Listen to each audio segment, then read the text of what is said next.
भाजप नगरसेविका प्रीती सातम सध्या दिंडोशी पोलीस स्टेशनमध्ये दाखल झाली आहे। तर गुन्हा दाखल करण्यासाठी आली होती। काल तुम्हाला बरेच धमकी आल्या होत्या, त्याच्यानंतर आज तुम्ही दिंडोशी पोलीस ठाण्यात आली होती। पोलिसांनी काय रिस्पॉन्स दिलात आणि कशा प्रकारच्या तुम्हाला धमकी दिले होते? मुंबई पोलिसांनी मी जशी नंबरची सगळी लिस्ट दिलेली आहे त्यांनी मला आश्वासन दिले की या ठिकाणी ते सगळेच नंबर फाइंड आउट करतील, कुठे आहेत, काय आहेत आणि त्यांच्यावरती योग्य ते कारवाई करू। पण कशा प्रकारची धमकी येत होतं, काय सांगत होते धमकी?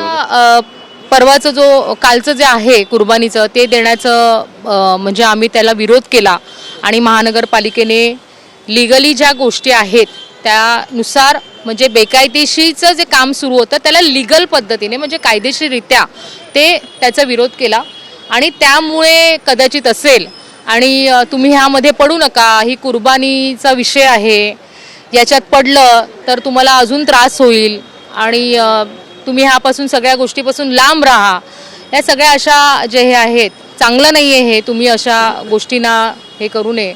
तर ह्या अशा धमक्या ज्या आहेत, फुकटच्या धमक्या आहेत, त्या कोणी भीक नाही घालत। तुम्ही यायचं असेल, धमकी द्यायचं असेल तर समोर येऊन द्या, तुमच्यात हिंमत असेल तर। पण धमकी देणारे कोण होते, काय सांगत होते? भारताचे आहेत की भारतच्या आपल्या देशाच्या बाहेरचे होते? या ठिकाणी बहुतेक इकडचेच आहेत, कारण कोणी मराठी बोलत होतं, कोणी हिंदीमध्ये बोलत होतं, त्यामुळे असं वाटतं की त्या नंबरप्रमाणे तरी ते इकडचेच नंबर आहेत। आणि कसं कुठे धमकी येत होतं? फोनवर येत होतं की सोशल मीडियावर येत होतं की काय? जे फोन कॉल्स आहेत त्याच्यावरती सकाळपासून येत होते आणि व्हॉट्सअप कॉलवरनं पण येत होते। पोलिसांनी काय सांगितलं, कशा प्रकारे कारवाई करणार आहेत, कधी करणार आहेत? पोलिसांनी आश्वासन दिले की ह्या माणसांना शोधून या ठिकाणी प्रॉपर कारवाई आम्ही करू आणि त्याच्यावरती ॲक्शन घेऊ। पण तुम्ही तुमच्या सिक्युरिटीसाठी पण मागणी केली आहेत का किंवा मुख्यमंत्र्यांकडे मागणी करणार आहेत का?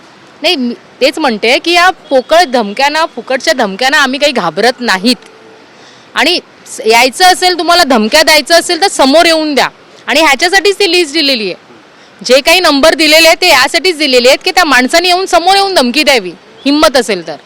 त्यामुळे काही सिक्युरिटीची वगैरे काही मागणी केलेली नाही आहे। व्हिडिओ जर्नलिस्ट संतोष कदमचा गोविंद ठाकूर, TV9 मराठी, मुंबई।